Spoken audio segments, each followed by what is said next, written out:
सब कुछ पहले से ही निर्धारित है तो कुछ करने की ज़रूरत क्या है? ये सवाल मेरे बहुत सारे क्लाइंट्स जो मेरे पास आते हैं, डिस्कशन करते हैं, वो ये जानना चाहते हैं कि जब हम कुंडली देखते हैं तो हम ये बता रहे हैं और वो बता रहे हैं, उनके बारे में, उनके फ्यूचर के बारे में बता रहे हैं, उनके बच्चों के बारे में बता रहे हैं, उनकी शादी के बारे में बता रहे हैं, तो उनका ये कहना होता है कि सब कुछ तो आप बता रहे हैं, इसका मतलब सब कुछ तो निर्धारित है। तो फिर इस जन्म में, इस वक़्त पे करने की कुछ भी ज़रूरत ही क्या है, या हमारे करने से होगा भी क्या? देखिए, इस बात को 2 हिस्सों में डिवाइड करके पहले समझने की कोशिश करते हैं कि निर्धारित क्या है और कुछ करने से होता क्या है। तो जो निर्धारित है, वो तो हमें हमारी जन्म कुंडली से पता चल रहा है। कैसे पता चल रहा है, इसके लिए मैं आगे अपने अगले वीडियोस में आपको ये समझाऊंगा कि अपनी ही कुंडली को देखना कैसे है।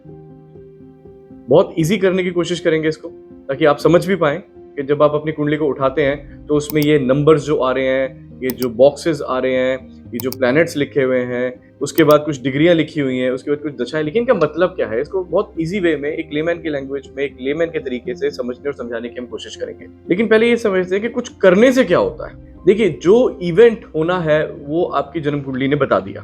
जन्म कुंडली किस हिसाब पे बनी? जब आप पैदा हुए उस समय पर।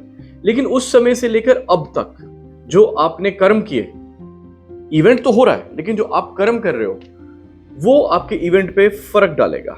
इवेंट को बदलने की ताकत बहुत कम होती है, लेकिन इवेंट पे फर्क डाल देता है। वो कैसे पता चलता है?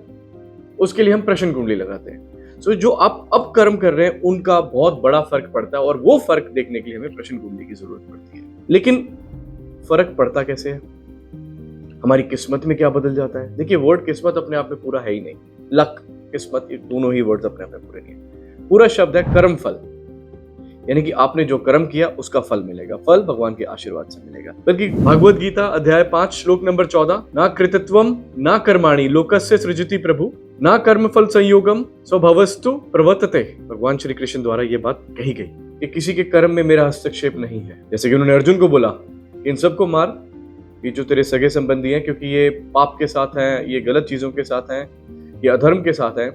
तो अर्जुन घबरा जाते हैं, वो कहते हैं मैं नहीं मार सकता, क्योंकि मेरे सगे संबंधी। तो भगवान कहते हैं कि ये तो सब मर ही चुके हैं, लेकिन अगर तू नहीं मारेगा, अगर तू ही अपने कर्म से पीछे हट जाएगा, तो इसका मतलब ये नहीं कि ये नहीं मरेंगे, ये तो मरेंगे, लेकिन तू अपना कर्म से पीछे हट जाएगा और अपने कर्म में गिर जाएगा। तो तुझे अपना कर्म करना है। तो वो कर्म फर्क डालता है। तो यह है कर्म फल। जो कर्म करेंगे उस पर फल मिलेगा, लेकिन वो फल किस वक्त मिलेगा ये आपका कर्म डिसाइड नहीं करता, ये भगवान का आशीर्वाद डिसाइड करता है। एग्जाम्पल के तौर पे, आपने अपने पिछले जन्म में 100 के बड़े सारे नोट बांटे। उस जमाने में 100 के नोट थे, तो या अशर्फियां थी या सोना था, आपने बड़े सारे लोगों में अलग अलग समय में बांटे। इस जन्म में आपको कुछ नहीं मिल रहा है। अब आप ये सोचें कि आपने तो पिछले जन्म में बड़े अच्छे कर्म किए, तो इस जन्म में नहीं मिल रहा, और इस जन्म में सडनली आके आपको 40, 50, 60, 70 की उम्र में आके एक साथ सब कुछ मिल जाता है। लेकिन वो 70 की उम्र में वो इतना सारी अशर्फियां आपके किसी काम की नहीं बची, क्योंकि अब आप उस उम्र में हैं जहां पर आप उसके साथ कुछ खास कर नहीं पाएंगे। लेकिन आपको मिल गई, कर्म का फल बराबर हो गया, क्योंकि कर्म पहले आप कमा चुके थे।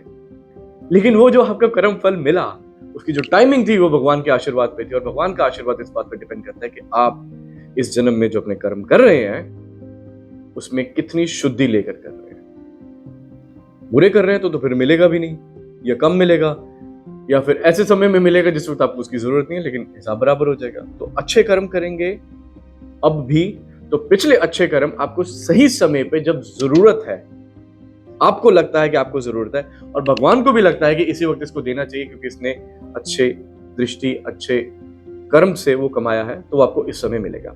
ये सारी इंफॉर्मेशन हम कैसे डिसाइफर करते हैं? प्रश्न कुंडली के थ्रू करते हैं। अब प्रश्न कुंडली क्या होती है, उसके लिए पहले कुंडली समझनी बहुत जरूरी है।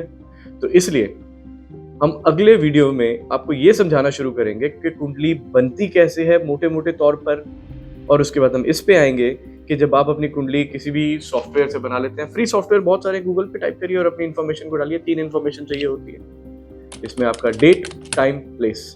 डेट से क्या होता है, टाइम से क्या होता है, प्लेस से क्या होता है, या कुछ ऐसे ही है, या इसका कोई सिग्निफिकेंस मैथमेटिकली, एस्ट्रोनॉमिकली है, ये भी हम अपने अगले वीडियो से शुरू करेंगे बेसिक तौर पे, और बेसिक से लेके चलेंगे ताकि आप इसको समझ पाएं।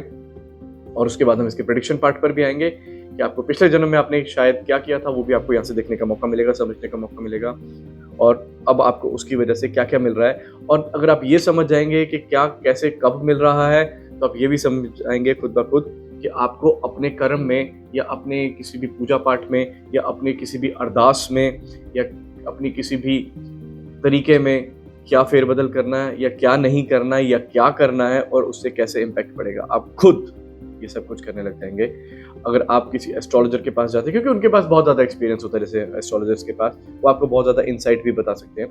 धीरे धीरे आप भी वहाँ तक पहुँचेंगे। लेकिन अगर आप किसी एस्ट्रोलॉजर के पास जाते हो और आपको लगता है कि वो आपको ठीक से नहीं बता रहा है और आप समझ नहीं पा रहे हैं, तो इस बेसिक इन्फॉर्मेशन के साथ आप उनको काउंटर क्वेश्चन कर पाएंगे। आप उनको ये पूछ पाएंगे कि आपने ये तो बताया नहीं, या मेरे हिसाब से ऐसा हो रहा है लेकिन आप ऐसा कैसे कह रहे हैं। आप उनकी नॉलेज को भी देख पाएंगे, उनकी नॉलेज से कुछ सीख भी पाएंगे और हो सकता है अगर आपका बेवकूफ़ बनाया जा रहा हो तो आप वो भी पकड़ पाएंगे। तो अगले वीडियो का इंतजार करिए, कमेंट करते रहिए, बताते रहिए हमें कि आप और क्या जानना चाहते हैं, क्या समझना चाहते हैं। हम आपको वो भी बताएंगे, साइंटिफिक तौर पे बताएंगे, प्रैक्टिकली करके बताएंगे। हरे कृष्ण।